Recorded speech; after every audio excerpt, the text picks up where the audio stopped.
Peter, to get us started, give me two truths and a lie. George, I feel like coming up with two interesting truths is hard enough. I almost wanted to do two lies and one truth, but how about this? I got three things for you. I own a lawn care company. Okay. I won a national fantasy football contest in sixth grade. And I have thrown out a first pitch in a Major League Baseball game. Those are great. It took you just a second to come up with those, and those are all excellent. Mm. Fantasy football in sixth grade. I don't think that that's true. It's very specific, but it is true. Ugh. And playing fantasy football before there were apps or websites, me and a friend, I should say I co-won, so maybe I did lie a little, but we entered a national contest and won, I think, $500, and now I'm addicted to fantasy sports. I don't know, 30 years later, so good for me. Okay. All right. Yeah. So that one was true. Which one was a lie? Owning the lawn care company. I do Okay. know somebody in finance, though, who owns a lawn care company, and it caught me off guard enough that it seemed like a nice lie. Yeah, well, totally. You snuck that one past me. So, and you thrown out a first pitch at a Major League Baseball game. The Cardinals or who? Yes, threw out a first pitch for the Cardinals in 2018 or 2019. And normally, when I'm recording podcasts, I'm in my home office, and there's actually a picture of me in my normal backdrop throwing out that first pitch. It was to Adolis Garcia, who is now on the Texas Rangers, and it was not a good pitch. It was not a strike. There is a dirt mark to show that it was not a strike, but got to do it. Very, very cool and fun experience. Yeah. I had forgotten that when George W. Bush threw out the first pitch after 9/11, just how amazing that was. Set politics aside, he goes out there in what had to be the most tense moment, maybe just in a long time, and he just throws this bullet down the middle. From the pitching rubber. And I Yeah. think, look, I'm not here to make excuses about my poor first pitch, but I did go play catch with somebody from the office in the week leading up and told myself, I'm not going to the rubber. But there were two people who threw out a pitch before me who both went to the rubber. I'm like, oh, I better go to the rubber. Otherwise, I look kind of like a wimp. Yeah. So, yes, uh, George Bush going out, just throwing an absolute heater down the middle is a lot harder than people think from the rubber. So good for him. Good for everybody else who's capable of doing it as well. Yeah. Well, credit you, Peter, being the man in the arena for throwing it out there literally. So I think that that's awesome.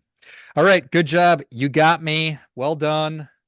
Moving on. What is top of mind for you right now, sir? Well, there's a work answer and a personal answer, George. I'll start with the work answer.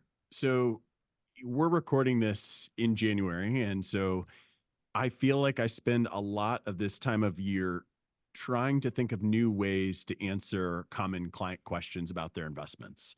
This is the time of year where sometimes it could be the only time of year where people are looking at their portfolios, and there's a lot more attention grabbing headlines. There are always attention grabbing headlines, but there's a lot more with predictions, forecasts involved. And so just trying to think through ways that we can sort of give the same information in different interesting ways. That's a lot of what's going on work wise. But then personally, I found that in my podcast, The Long Term Investor, I had a lot of guests last year who had these overlapping ideas of identity and core values. And even leading into this year, I've had some guests that talk about change, and really the only way you can find stability and change is through these core values. So I would say personally, a lot of my goals and a lot of my personal time thinking is probably spent more on identity than ever before.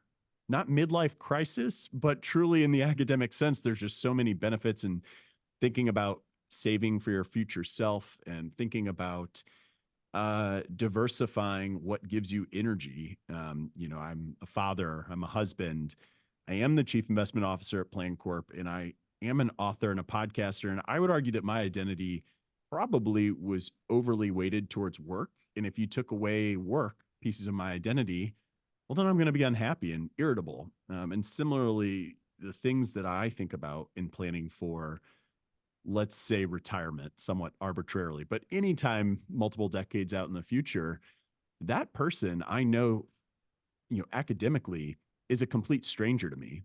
We're going to change over time. There's a lot of research that shows that the brain waves, when we think about when we think about our future selves, are identical to the brain waves of thinking about a complete stranger.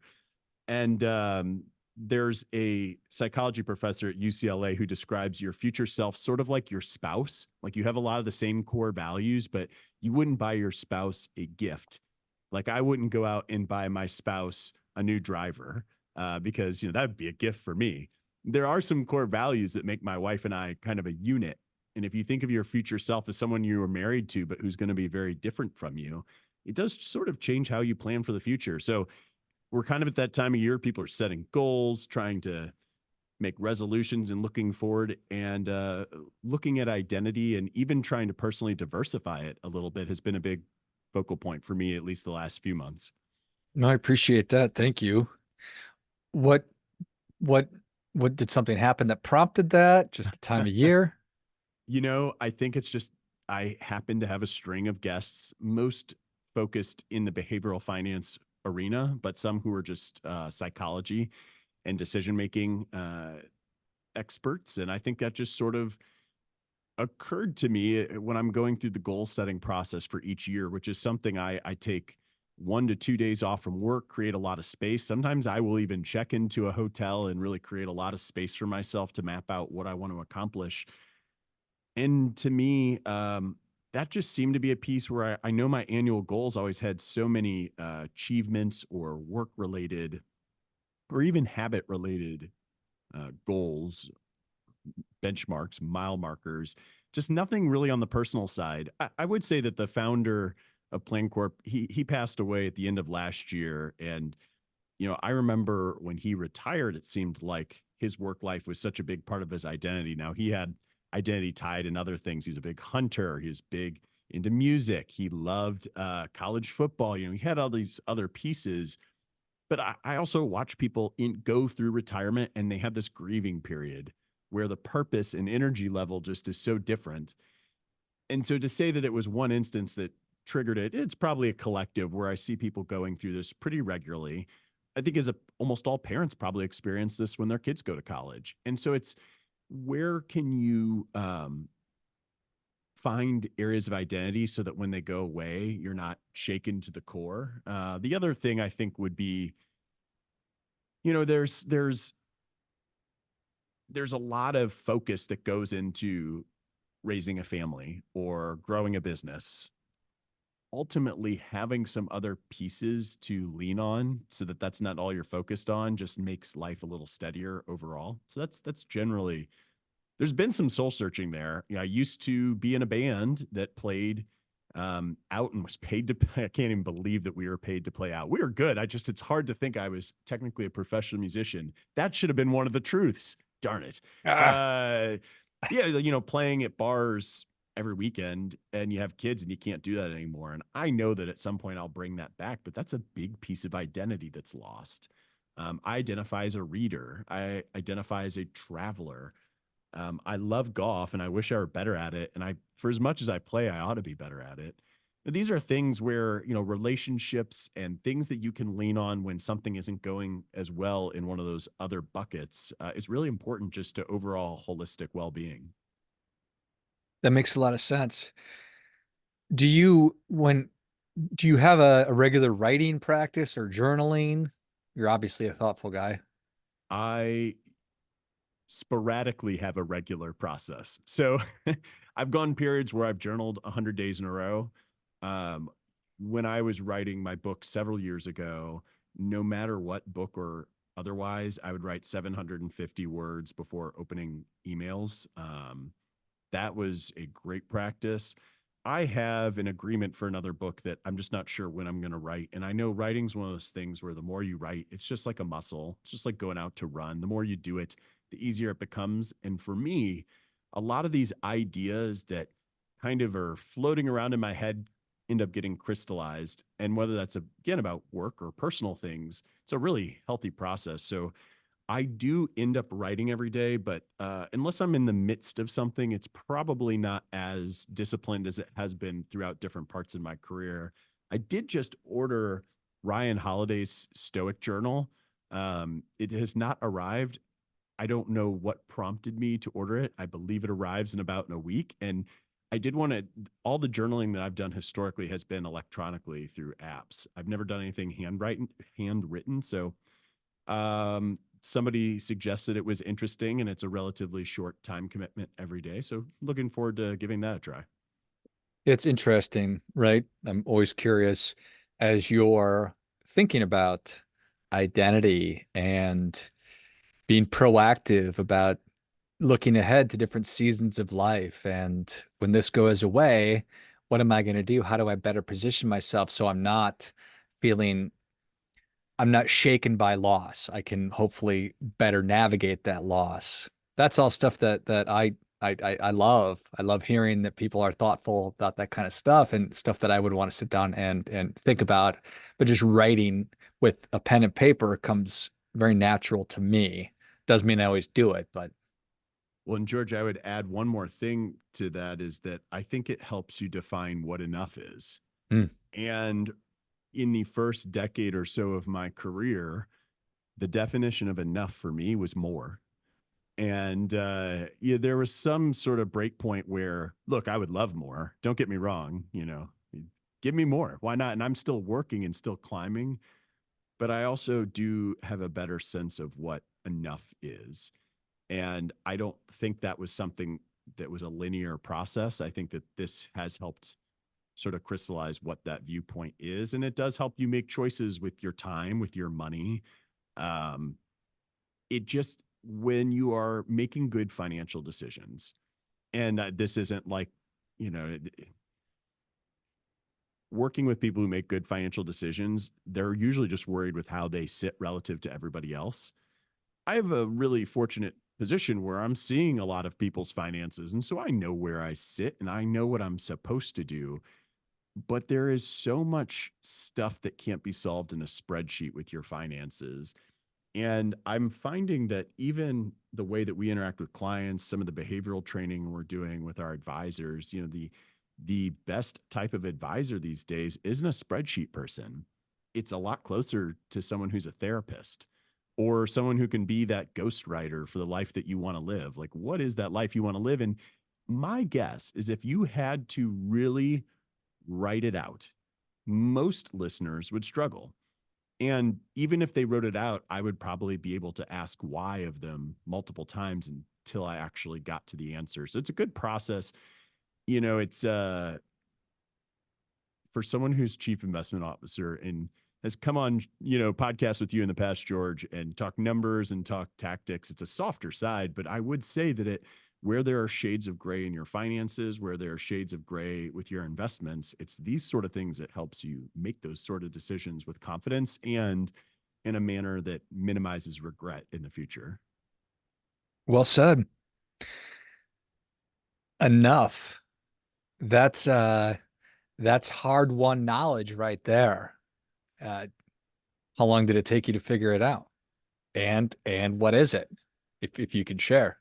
Well, I'm not too embarrassed to say enough is a level of income and cash flow where we still worry about the amount of money coming in and going out, but I don't think if you substantially increase the amount of money coming in, that the things that I would end up sending money out for are that material to my happiness. And I did have it's fine to have job offers here and there, but I got a job offer that was like a really substantially higher paid, maybe doubling, my salary. And I knew enough about the company that, became a conversation between my wife and I of how much is my happiness worth.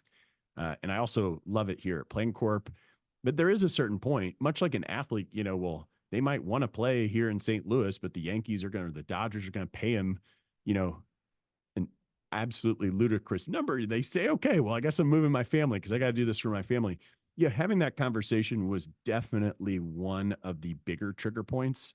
Um, but then also So there's that monetary piece, but then there's the ego piece of what is enough for ego.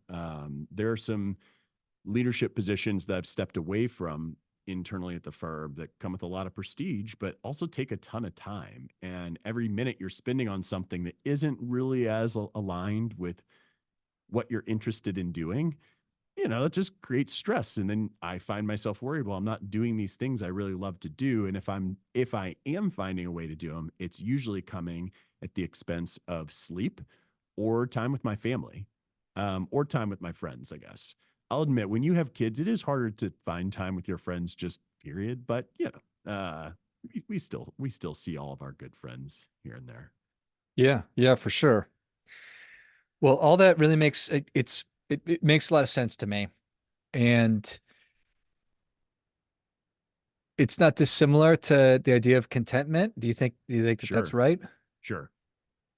Funded contentment, I know, is Brian Portnoy's kind of phrase that people should be striving for with their financial planning goals. Um, Contentment is something that people should be proud of if they reach. And it doesn't mean everything's perfect, and it doesn't mean they're happy all the time. And then you can still want more. But yes, I think that contentment is probably, where you realize enough is. I think they're related. Yeah. What instrument do you play, Peter? So I'm primarily a drummer. Okay. I can play piano well enough that I would play it in front of people, but my skill level is limited. And then I can really poorly play guitar and bass, like really poorly. And people in my band will object to me even saying that I know how to play them. Can play the power chords and if I remember where the bass notes are, that's not too hard either. All right. So the Saturday night when we go down to DJ's Bar and Grill or whatever and the band is playing, what kind of music am I going to be rocking out to? So we started out marketing ourselves as the youngest blues band in St. Louis. Hmm. So what that evolved to over time was we did blues, kind of blues classics from 8 to 10, and from maybe 10 to 11 you start pulling out like things from 70s, 80s, 90s. You start going back to people's high school pop songs by like the 12 to 1 a.m., like the final hour, you're just doing whatever the crowd wants, that you're capable of doing. So we had a lot of fun. Some of my bandmates are still playing pretty regularly. And there's some people who, again, they've built their life around that. That's been something they didn't want to give up. My grandfather, I remember he used to play saxophone at the Ritz Carlton every Friday night of my entire childhood. Hmm. And that was just like something he did.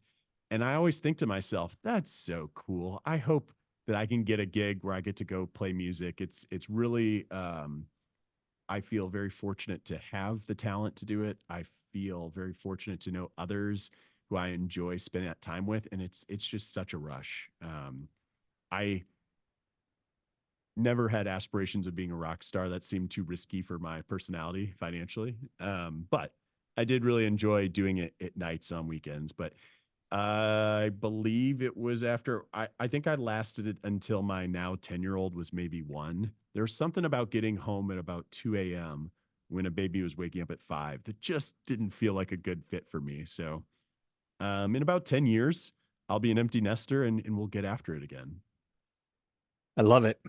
8 to 1. Those are E Street Band kind of numbers, Peter. Much respect there, brother. Yeah. We did the couple Mardi Gras shows too, where those would be like 12-hour shows, Yeah, and sure. like Bloody Hands in the works from drumming all day, but those were a lot of fun. Something that I have no interest in doing here in my late 30s, early 40s, but when you're in your 20s, you can do anything. So Yeah. Well, different seasons of life, Peter. Obviously, we're not saying never say never kind of a absolutely. thing. So Absolutely. we'll just have to see. I love it. Well, Peter, you've already given us a lot, but we're ready for that difference making tip. Well, I hope it isn't overly obvious, but I think the difference making tip is focusing on incremental habits. Um, it I think a lot of times, again, when people are trying to start something new, they're just shooting too big. And there are people who are motivated by big goals versus some people are more motivated by easily achievable goals that they can exceed. But with habits, one thing I think people don't realize is how long they take to set in. It's not something that a month, and honestly, even 2 months is enough time to really get a habit to set in. But you know, if your goal is to exercise every day, it doesn't mean you have to get up at 5 a.m. and exercise for 90 minutes. There are definitely levels of getting there, or writing. I remember there was a goal I once had of journaling 100 days in a row. And my now 10-year-old, my oldest was so into it. He's like, Daddy, did you journal yet? And I'd be like, yeah, yeah. Or, oh, I still have to do it. And he even started like journaling a little bit. It was fun. And I get out on, I'm thinking, okay, I'm finally at day 100 and I'm getting out my laptop to journal. I open it up and it turns out day 100 was the day before and I missed it somehow. I got Oh, to 99. But here's the thing is, that was a habit that was forced, and habits you won't want to do at some point along the way. And that's the key. I think it's really when you like fight through that obstacle, fight through that resistance to do whatever new habit is you want to do. That is what builds the habit, is fighting through those things. And 1 month is not enough. 2 months, I don't think is enough. It's really something where you're trying to just take it one day at a time. And ultimately it will become a habit without you even really realizing it. well, I think that is great stuff. That definitely gets it. Come on. Yes, one day at a time, brother. Peter, thank you so much for coming on. Where can people learn more about you? How can they engage with you? George, thanks for having me. I'm on social media everywhere at Peter Lazaroff. You can go to thelongterminvestor.com to check out the podcast. Podcast is on YouTube, podcast on all the major podcast areas. And join the email list. If you join the email list and you email me, I respond to every one of them. It's actually, I think, my favorite part about creating content is engaging with listeners, readers, viewers, etc. Love it. Well, if you enjoyed this as much as I did, show Peter your appreciation. Share today's show with a friend who also appreciates good ideas. Check out the Long Term Investor podcast at thelongterminvestor.com. Wherever you listen to your podcast, find them on YouTube, get on that email list and interact with Peter. He said he'll respond to your email. So go ahead and ping him and find him on social media as well. I'll certainly link all those in the notes. Thanks again, Peter. George, thank you. And finally, a friendly reminder that there's never going to be anybody more interested in your financial success than you are. So act accordingly.